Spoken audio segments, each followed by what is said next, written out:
P.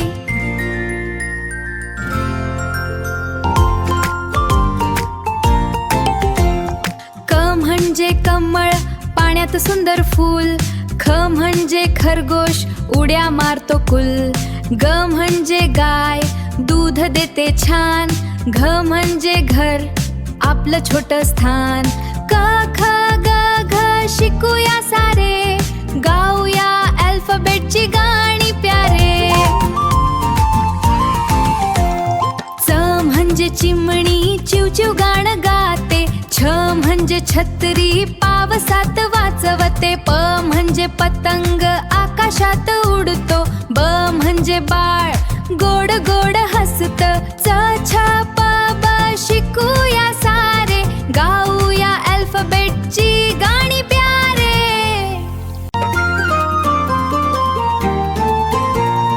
य म्हणजे यज्ञ, पूजा करतो आपण. र म्हणजे रथ, चालतो राजाचा. ज्ञ म्हणजे ज्ञान, शिकणं खूप खास. मूळाक्षरांचा हा संपला प्रवास.